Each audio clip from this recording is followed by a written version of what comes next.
बिस्मिल्लाहिर्रहमानिर्रहीम अस्सलामुअलैकुम वरहमतुल्लाहि वबरकातुहू। उम्मीद है दोस्तों सब खैर व आफियत से होंगे। आज मेरा CS304 का लेक्चर नंबर 37 है, जिसमें हम डिफरेंट थ्योरेटिकल चीज़ें कवर करेंगे। दोस्तों इस चैप्टर के अंदर कोई भी आपका प्रैक्टिकल नहीं है, कोई भी प्रैक्टिकल वही प्रैक्टिकल है जो मैंने प्रीवियस आपको करवा दी हैं। इस चैप्टर के अंदर जो थ्योरी करवाने लगा हूँ वो बहुत इंपॉर्टेंट है, उस थ्योरी को गौर से कवर कीजिएगा। सो पहला यहाँ पे कंसेप्ट है जी रीसोल्यूशन आर्डर। अब रीसोल्यूशन आर्डर क्या होता है दोस्तों कि जब आप टेम्पलेट्स क्रिएट करते हो तो उसमें डिफरेंट, आपको पता है ना, आपके टेम्पलेट्स की टाइप्स पड़ी थी। कंप्लीट स्पेशलाइजेशन के टेम्पलेट्स होते हैं, पार्शियल स्पेशलाइजेशन होती है, उसके बाद जनरल टेम्पलेट होता है, फिर ऑर्डिनरी टेम्पलेट होता है। दोस्तों जब आप इस तरह मल्टीपल टेम्पलेट्स बनाते हो तो किस तरह जो है कंपाइलर उनको सॉल्व करता है, मतलब पहले किसको रन करता है, फिर किसको रन करता है, फिर किसको, उनकी तरतीब होता है, उनका एक आर्डर होता है। दोस्तों यहाँ पे आपने याद रखना है, first of all compiler looks for complete specialization की। अगर मान लें आपके प्रोग्राम के अंदर कंप्लीट स्पेशलाइजेशन भी पाई जा रही है, पार्शियल स्पेशलाइजेशन भी पाई जा रही है और जनरल टेम्पलेट भी पाया जा रहा है, तो सबसे पहले जो है वो आपका कंपाइलर सबसे पहले किसको ढूंढ रहा होगा, कंप्लीट स्पेशलाइजेशन को। सेकंड नंबर पे अगर आपके कंपाइलर को कहता है if it can not find any required complete specialization then it searches for some partial specialization, कि पहले नंबर पर उसने ढूंढना स्टार्ट किया कंप्लीट स्पेशलाइजेशन को। सेकंड नंबर के ऊपर अगर उसे कंप्लीट स्पेशलाइजेशन नहीं मिलेगी देन वो पार्शियल स्पेशलाइजेशन को ढूंढेगा, ठीक है। तीसरे नंबर पर दोस्तों फिर वो जनरल टेम्पलेट को जो है वो सर्च करता है। सो ये इनका आर्डर होता है कि इस तरह से जो है कंपाइलर आपके टेम्पलेट्स को जो है वो सर्च करता है।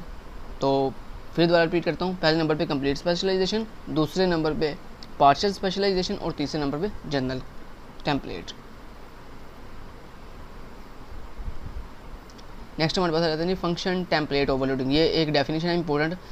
We can specialize function templates also, कहता है जब हम जो है बनाते हैं, मेक करते हैं, रेडी करते हैं स्पेशलाइज फंक्शन टेम्पलेट, यानी जब हम अपने प्रोग्राम के अंदर कंप्लीट स्पेशलाइजेशन या पार्शियल स्पेशलाइजेशन करते हैं, this is called function template overloading. तो कहता है इसको हम कहते हैं फंक्शन टेम्पलेट ओवरलोडिंग, ठीक है। तो ये इसकी डेफिनेशन होगी। नेक्स्ट रीसोल्यूशन आर्डर को उसने दोबारा बयान किया, कहता मान लो अब आपके प्रोग्राम के अंदर चार तरह के जो है फंक्शन पाए जा रहे हैं। एक ऑर्डिनरी फंक्शन पाया जा रहा है, एक कंप्लीट स्पेशलाइजेशन पाई जा रही है, एक पार्शियल स्पेशलाइजेशन पाई जा रही है और एक जेनेरिक टेम्पलेट पाया जा रहा है। तो कहता बताओ कि कंपाइलर किस ऑर्डर के अंदर जो है इनको सर्च करेगा। तो दोस्तों सबसे पहली प्रायोरिटी होती है ऑर्डिनरी फंक्शन की, यानी जो आपका कंपाइलर है ना वो सबसे पहले आपके प्रोग्राम में ऑर्डिनरी फंक्शन को जो है वो सर्च करेगा। दूसरे नंबर पे आपको कंपाइलर जो है वो कंप्लीट स्पेशलाइजेशन को सर्च करेगा। तीसरे नंबर पे आपका कंपाइलर पार्शियल स्पेशलाइजेशन को सर्च करेगा और चौथे नंबर पे वो जेनेरिक टेम्पलेट को सर्च करता है। तो ये तरतीब है। अगर ऑर्डिनरी फंक्शन भी एग्जिस्ट करता हो प्रोग्राम में तो फिर ये तरतीब है। ओके जी। नेक्स्ट आ जाता है जी टेम्पलेट्स एंड इनहेरिटेंस। दोस्तों अगर आपके प्रोग्राम में आप टेम्पलेट्स और इनहेरिटेंस दोनों का इस्तेमाल करना चाहते हो, यानी आप टेम्पलेट भी यूज़ कर रहे हो और पेरेंट एंड चाइल्ड का रिलेशनशिप भी बनाना चाहते हो, तो फिर कहता है ज़रा गौर सुनिएगा, कहता है if we have a template class then all classes derived from it should also be class template. यानी वो कह रहे हैं कि अगर आपकी जो पेरेंट क्लास है अगर वो एक टेम्पलेट क्लास है तो फिर आपकी तमाम की तमाम ड्राइव्ड क्लासेस जो हैं आपकी उस टेम्पलेट क्लास से क्या होंगी, इनहेरिट हुई होंगी, ड्राइव्ड होंगी। Number 2, derived class must take at least as many template parameters, यानी जो आपकी ड्राइव्ड क्लास होती है वो बहुत से जो है वो टेम्पलेट पैरामीटर्स हासिल करती है as the base class required for an instantiation. लेकिन साथ उसने ये भी कहा है कि जो आपकी ड्राइव्ड क्लास होती है वो बहुत सारे जो है टेम्पलेट पैरामीटर्स हासिल करती है, किसकी बेस पर, parent class requires for an instantiation के अगर पेरेंट क्लास को रिक्वायर हो इंस्टेंटिएशन के लिए टेम्पलेट पैरामीटर्स, तो फिर आपकी ड्राइव्ड क्लास होती है, यानी जो आपकी चाइल्ड क्लास होती है वो बहुत ज़्यादा, यानी मैनी टेम्पलेट पैरामीटर जो है वो फिर हासिल करती है। अब नेक्स्ट दोस्तों इस चैप्टर के लास्ट पे जो है बहुत इंपॉर्टेंट कंसेप्ट है जो आपको पता होना चाहिए। दोस्तों अगर आप जनरल टेम्पलेट क्लास यूज़ करते हो, derivation in case of general template class, यानी अगर आपकी पेरेंट क्लास जो है वो एक जनरल टेम्पलेट क्लास है, तो इस सिचुएशन में कौन कौन सी क्लासेस जो है वो इसके साथ इनहेरिट हो सकती हैं।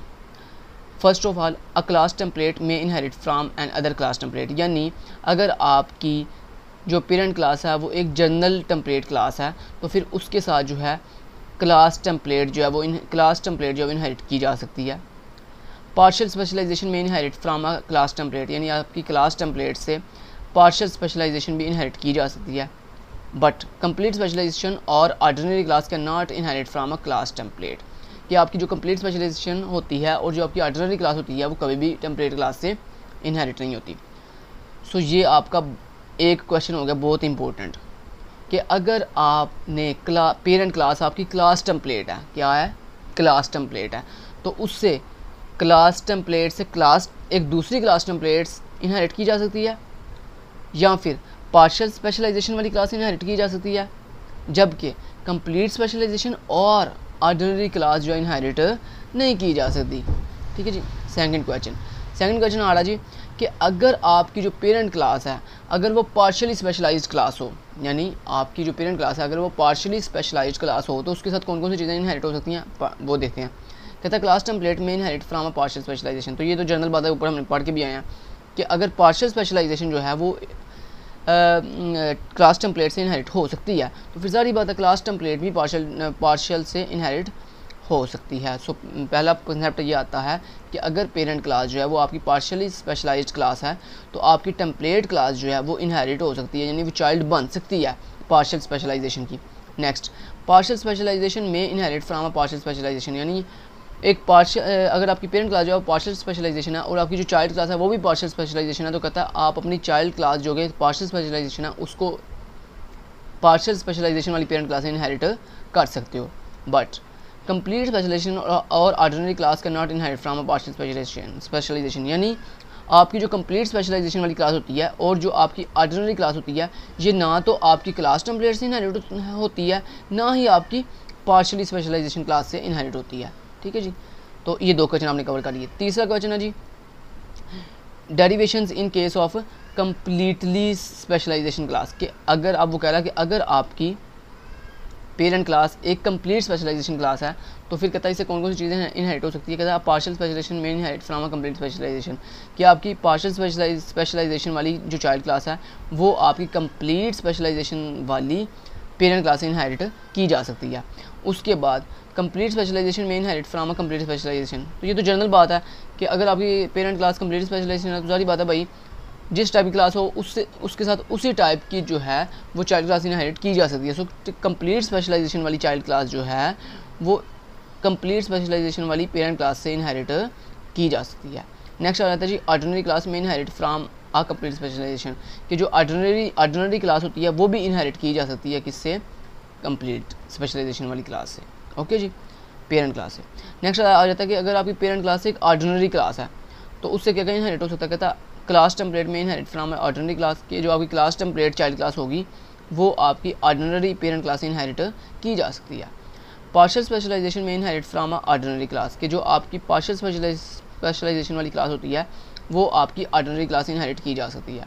नेक्स्ट, कंप्लीट स्पेशलाइजेशन में इनहेरिट फ्रॉम ऑर्डिनरी क्लास, यानी जो आपकी कंप्लीट स्पेशलाइजेशन वाली चाइल्ड क्लास है वो आपकी ऑर्डिनरी पेरेंट क्लास से इनहेरिट की जा सकती है। सो दोस्तों ये चार तरह की आपकी पेरेंट क्लासेस थी, general template class, partially specialized class, completely specialized class और ऑर्डिनरी क्लास। तो ये आपकी चार पेरेंट क्लास थी। इनके साथ कौन कौन सी क्लासेस चाइल्ड क्लासेस इनहेरिट हो सकती हैं वो सारी मैंने यहाँ पे डिटेल लिख दी है।